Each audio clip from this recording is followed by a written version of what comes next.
Friends, we are very happy to inform you that e-modules are prepared for B.Ed program at Telangana by the School of Education, Osmania University under Pandit Madan Mohan Malaviya National Mission on Teachers and Teaching Scheme MHRD New Delhi. It's indeed our pleasure to share with the teacher educators and the prospective teachers and get maximum benefit out of it. It's a first of its attempt by us. We continue to add many more such lessons to share with you all.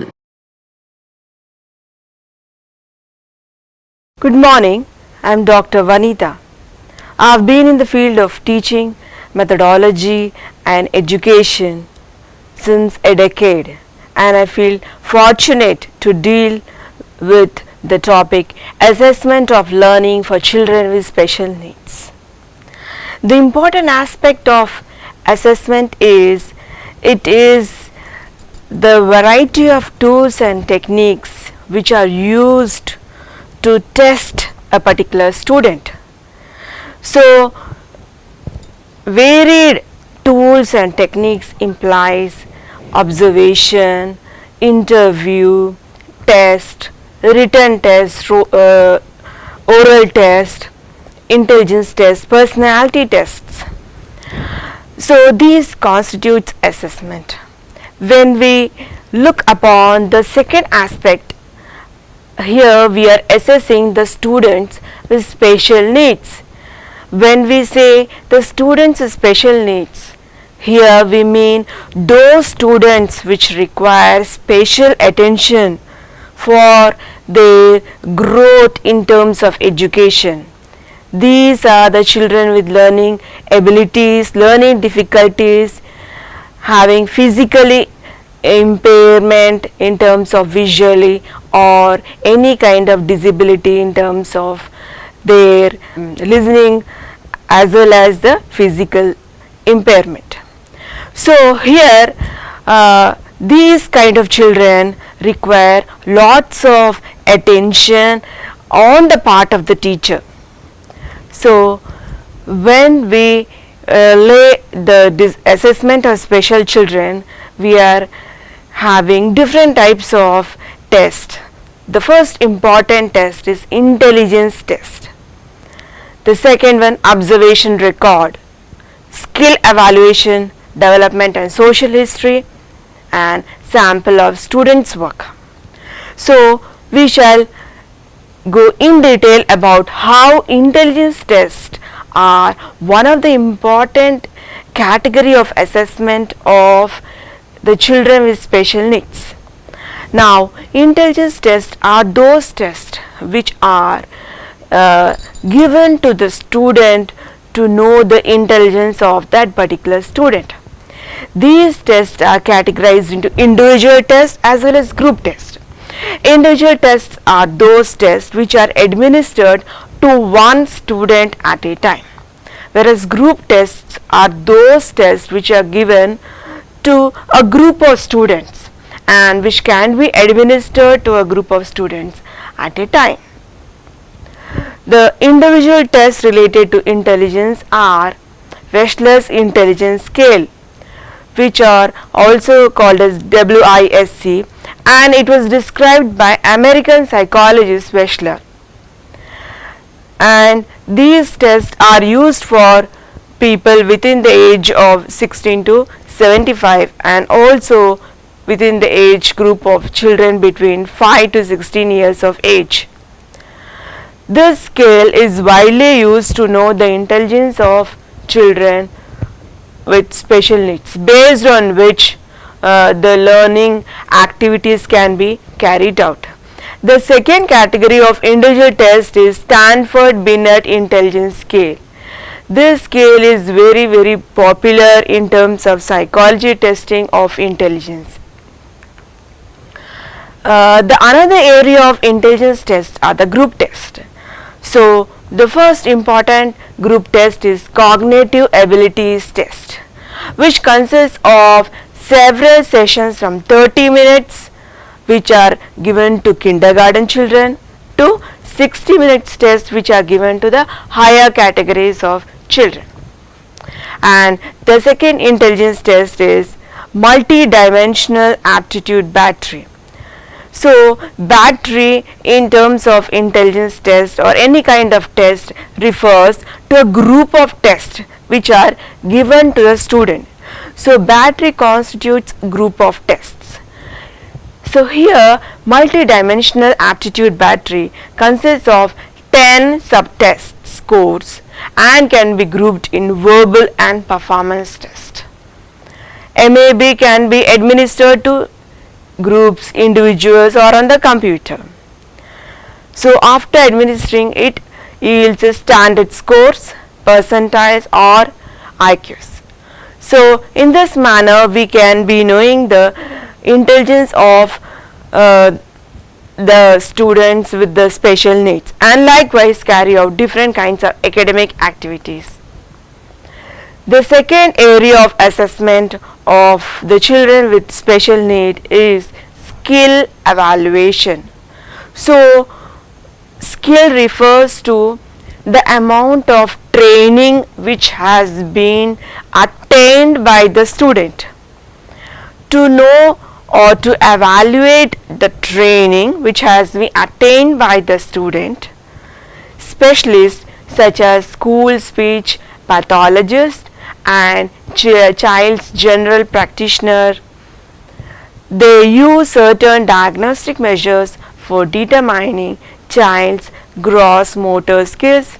Apart from it, fine manipulative skills and hearing, sight, speech and different kinds of language abilities also can be tested through this kind of assessment. So skill evaluation is very important aspect of evaluating the children with special needs, as they are able to tap up with the skill they have attained over a period of time, which are done usually by the practitioners related to child and who take up certain diagnostic measures to determine such skills. So the next important aspect of assessment of children with special need is the developmental social history. When we are able to assess, we are able to tap up to what amount of development child has attained. So this assessment are done by classroom teacher, parents, the doctors and different school specialists who formulate this narrative assessment. So to know about what kind of development the student has attained in terms of his academic, non-academic development and the social history of the student, different kinds of tools are used. Some of the tools are checklist, answer questions, participating in an interview or writing a report, addressing a child's strengths, challenges and development over a time. And the focus here is on issues such as child's health history, which is very important aspect, to monitor the child's history from different stages of his schooling and to know whether his health is good or not. Different kinds of development milestones, the genetic factors, friendship, is the child open to friendship or is the child isolated from others, or if the child is cordial with others, or if the child is having any kind of emotional problems which is hindering him to mix up with others. So these all are very crucial aspects related to the child. Apart from this, his relationship with the family members and how the student is able to communicate with his family members. Is the child able to share his experiences to others? So these are also very important, and these are the important aspects of this are being recorded. Apart from it, what are the hobbies the child is into it, what he is interested in. It can be music, drama, painting, and behavioral issues. And the important aspect is the academic performance. So the growth of his academics and the knowledge the student is acquiring in different subjects related to maths, physics, chemistry, languages, these all are also taken into account. So development and social history has some of the crucial aspects of the child which are being recorded in the form of different areas like checklist and answers of interview and writing a report on the child's strengths, challenges and the development. And these are done by the classroom teacher, parents, the doctors and the school specialists, which are narrating it and writing it, documenting it. And this development and social history forms a crucial aspect of the student assessment of special children, because this is a very important aspect where everyone is putting their effort and the child is getting the overall assessment from different people who he is encountering. The different aspect of a person, of a child with special need, is known by the teacher who is observing the student from time to time. So daily, weekly, monthly and observational record of the child performance over a time falls into this domain, where the teacher who is observing the student from time to time is recording it on a daily basis, and weekly performance, how much the student has acquired in terms of academics or how the student has improved in a period of time. So this information is recorded by the teacher who is interacting with the student and observing the performance of the student. The teacher is observing the behavior of the student and his growth in academics and different areas. One of the important aspect of the assessment of the students is samples of student work. The class teacher has important aspect and important role to play in clustering the students' samples of his work and assessing the performance. So this assessment includes assessment or going into the different aspects of the homework what the student has done over a period of time, looking into the different aspects of the homework, his ability to do the homework in relation to the handwriting, in relation to the keenness in which the student is answering the questions related to different subjects, and his projects, how the student has done that particular project. In addition, how the student has scored in different kinds of tests. So these kind of tests, homeworks and projects, all these are pooled together and assessed. It also includes different assignments which are given to the student, and information is taken into these kind of different sources and they are graded. So this includes the portfolio of the student, which has different kinds of assignment, research projects, drafts. Samples of the work include their hobbies and the information related to the test papers, assignments, projects and their performance and their behavioral aspects. So the samples of the students' work covers a variety of domain, and the class teacher assesses these domains and gives the preference to the special children to the scope of improvement, take into consideration of this assessment. So assessment of student with special need includes a variety of domains, including different kinds of tests, where the priority of the test is the intelligence test, where the intelligence is taken into account, and then accordingly the student is designed and the different learning activities are designed to the student, and their assessments, their observation is being recorded by the teacher, and the skill they have attained is being evaluated through different academicians and the different resource persons who are in close contact with the student, and the development and social history is being recorded, and samples of student work is taken into consideration to know about the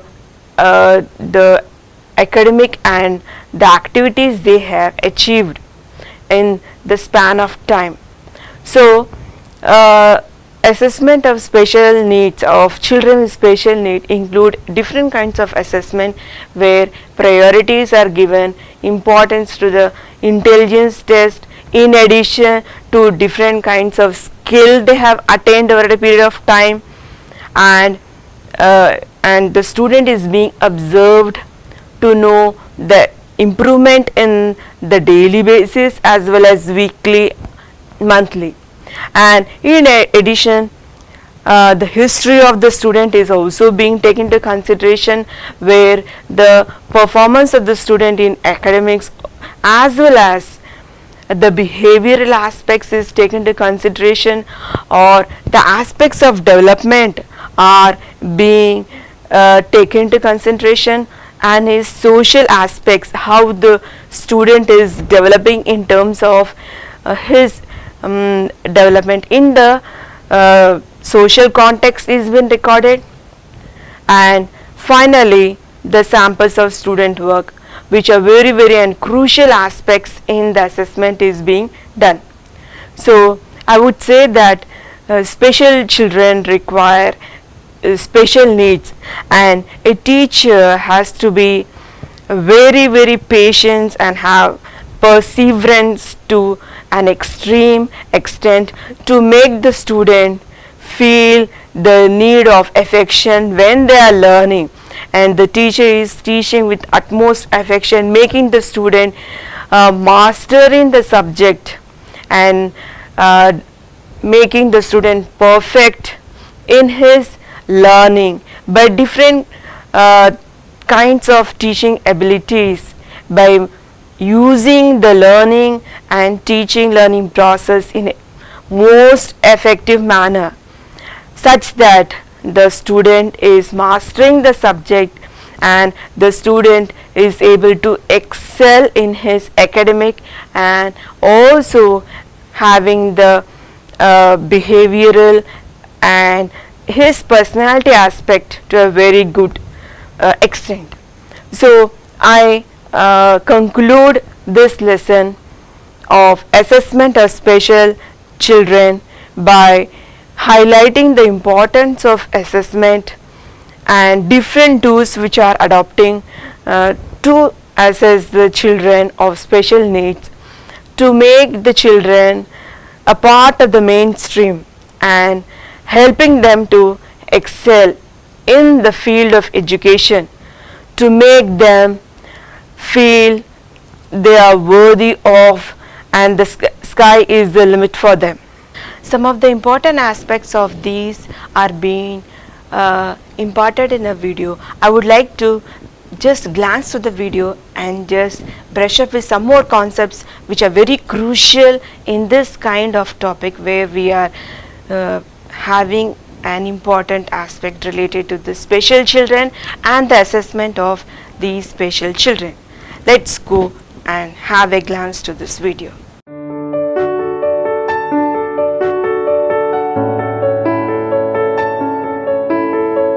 Introduction to Special Education Assessments.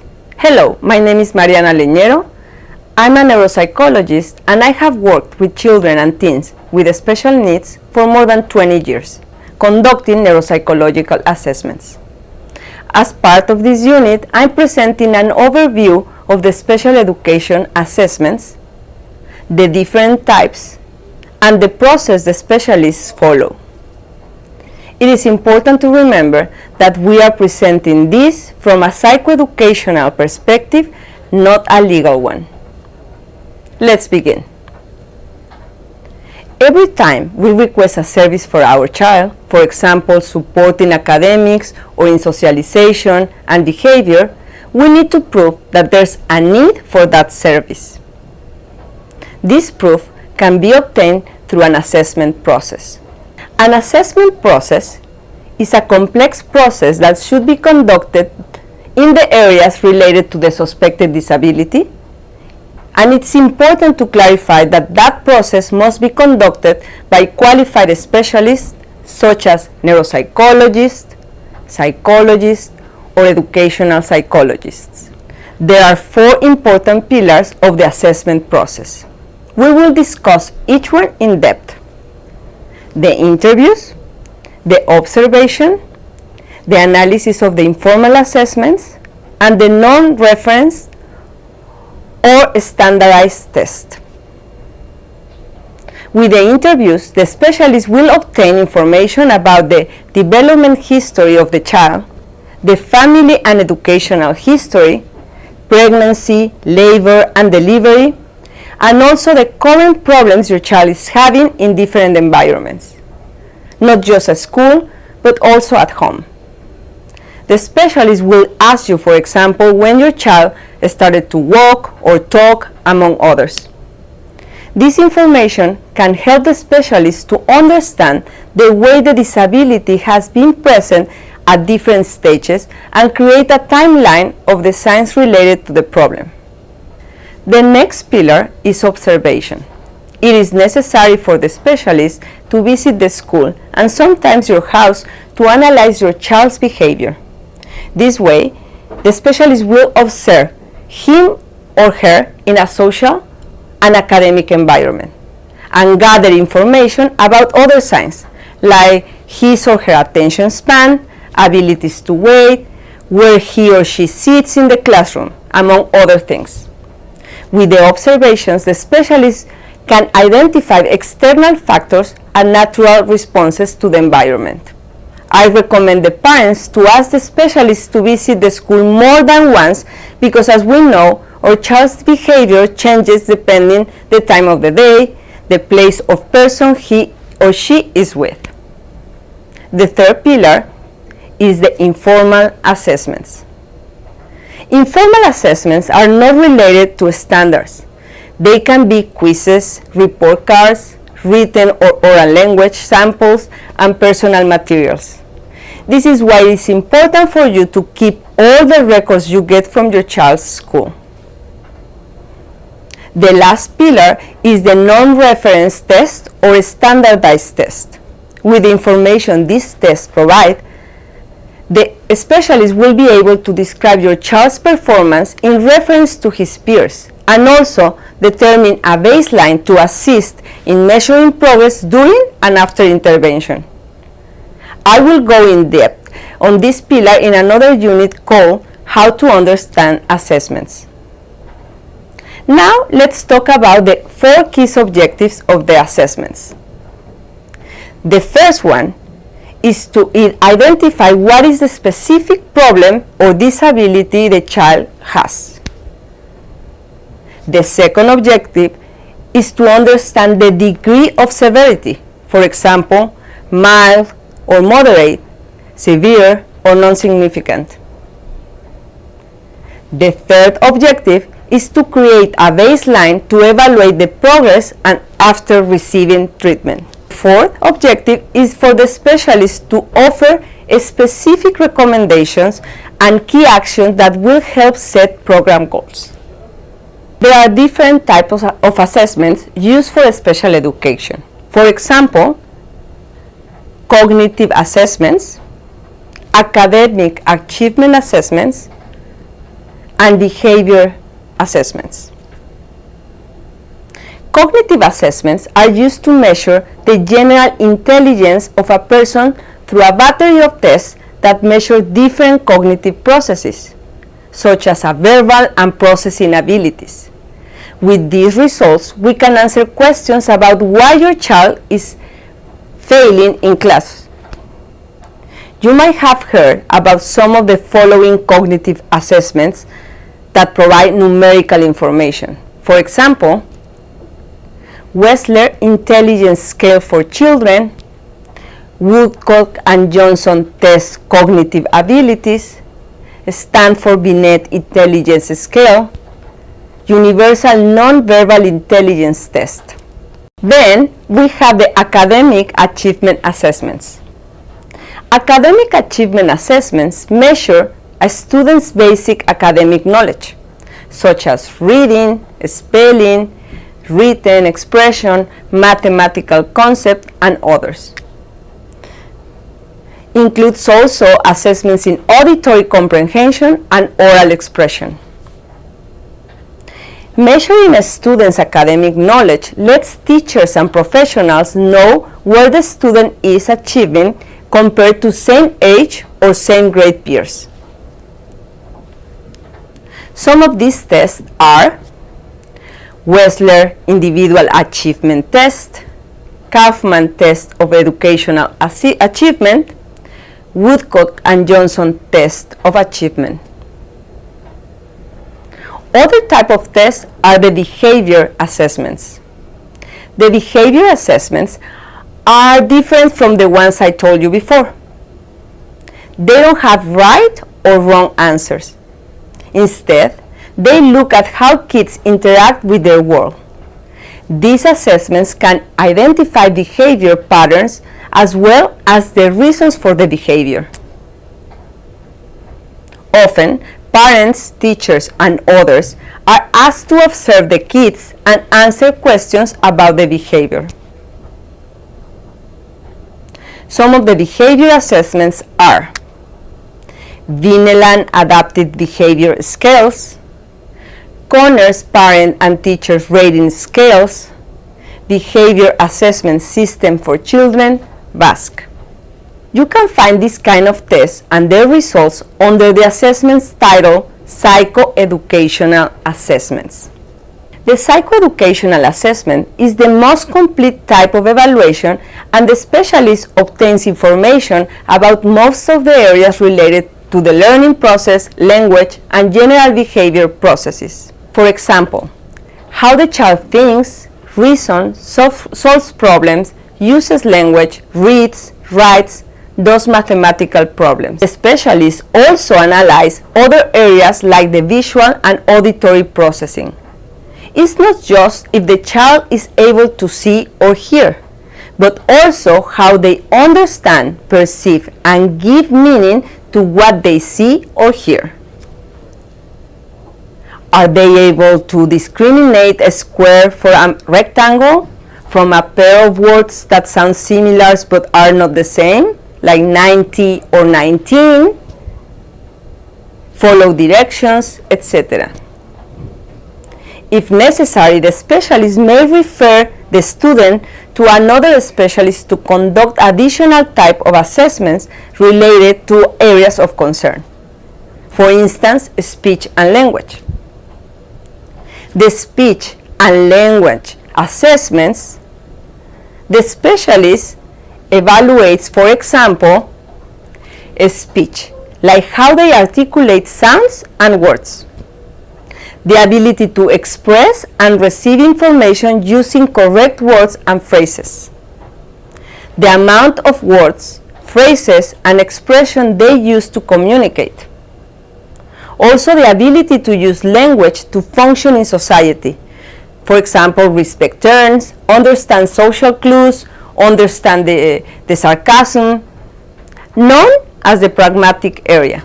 There is also an occupational therapy assessment used to analyze fine motor skills, sensory and visual processing, motor planning, posture, etc. There are many more we won't review in detail, but it's important to know they exist. For example, adapted physical education assessment, physical therapy, transition, recreational therapy, mental health. With this, we conclude this unit about the special education assessments.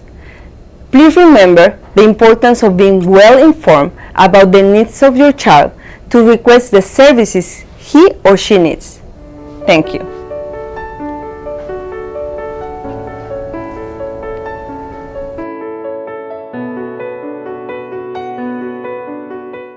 Thank you.